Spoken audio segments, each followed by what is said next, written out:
When two buddies make a plan, it all depends on how they execute it and whether they will stick together till the end of it. Take, for example, attempting a prison break or carrying out a major heist. Sticking together may become a difficult thing. At any point, especially when things go awfully wrong, one may have to cut his buddy loose to achieve the end goal. It doesn't matter if the buddy is now left in the lurch, bracing for a horrific end to their story. It's a classic case of betrayal and abandonment, and it generally involves a crooked man with a crooked plan. So, when it comes to the crooked regime change plan for Ethiopia, Biden's buddies in the TPLF militant group became a drag, and so Biden has had to cut them loose. Heartless, but that is how the crooked game is played. Hi and welcome to TFI Global, the foreign affairs and geopolitical analysis arm of the TFI Media Group.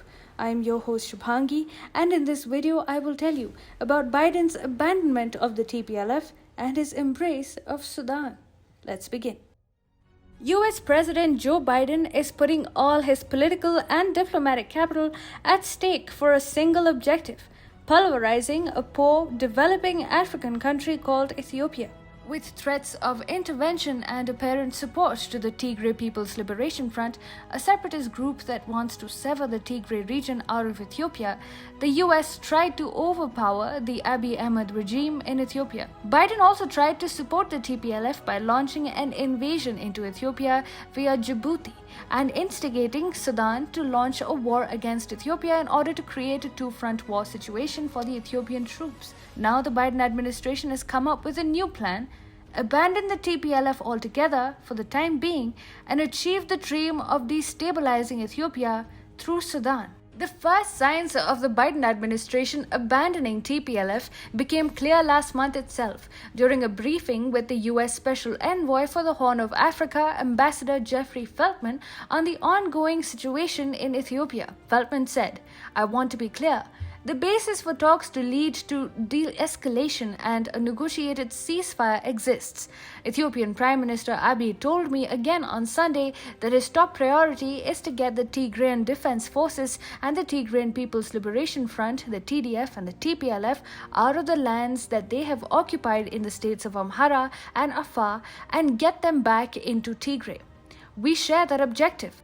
Feltman's statement made it clear that at least for the time being, the US no longer supports the TPLF's ambition of overpowering the Abiy Ahmed regime in Ethiopia and taking over the capital city of Addis Ababa. This made sense as the Tigray tribe accounts for only 7% of Ethiopia's total population. On the other hand, the Oromo and Amhara tribes are much bigger, constituting 35% and 28% of the African country's population respectively. The Biden administration would possibly have no justification as to why it should allow the TPLF, that represents the Tigray tribe, to take over the entire country of Ethiopia. The US itself is also on the back foot.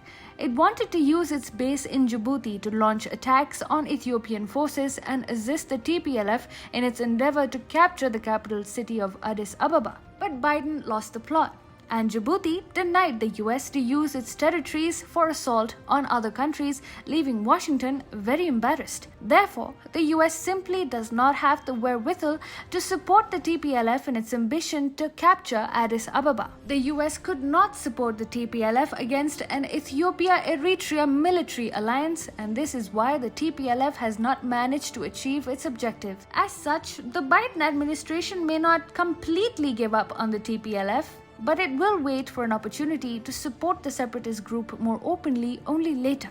The US has temporarily sidelined the TPLF, not because of any policy reasons, but due to practical factors. However, this does not mean that Biden has given up on his Ethiopia objective. He still wants to overpower Ethiopia and is turning to Sudan for the purpose. There is an entire history of tribal enmities at the bordering regions of Ethiopia and Sudan, with tribes like Amhara, Oromo, and Tigray having a history of conflict dating back decades.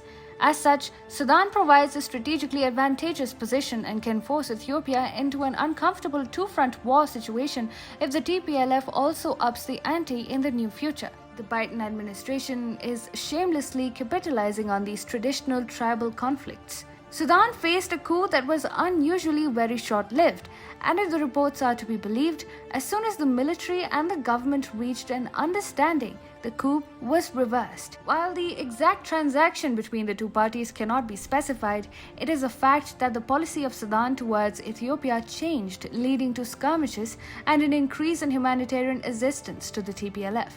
Things became clear with the sudden US appointment of an ambassador to Sudan after 25 years and the military clashes that followed between Sudan and Ethiopia.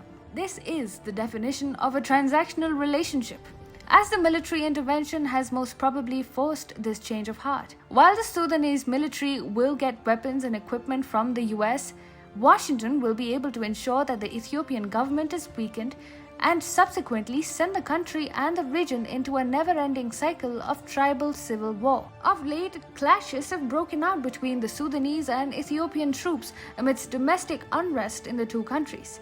In a statement on November 27th, the Sudanese army claimed that some Ethiopian troops and its affiliated militias attacked Barakat Noureen town in the Al-Fashqa border area. The Sudanese army alleged that Ethiopian troops wanted to intimidate farmers, destroy the agricultural harvest, and find their way into Sudanese territory. In the ensuing clashes, 6 Sudanese troops were killed, as per the Sudanese army.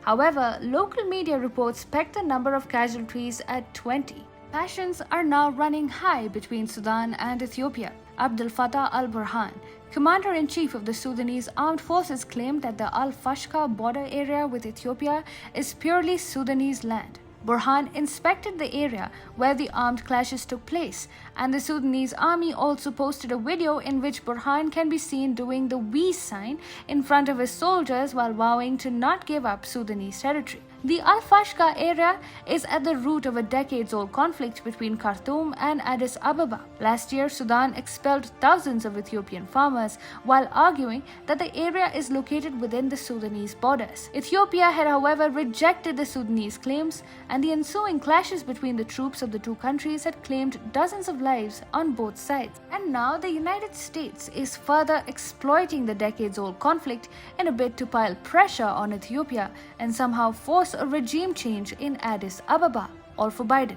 For Joe Biden, overpowering Ethiopia and its ally Eritrea is a part of his strategy to shore up American influence in the strategically crucial Horn of Africa. Therefore, the US president is trying all possible tricks to achieve his geopolitical goals, even if it means throwing Sudan and Ethiopia into a perpetual state of war.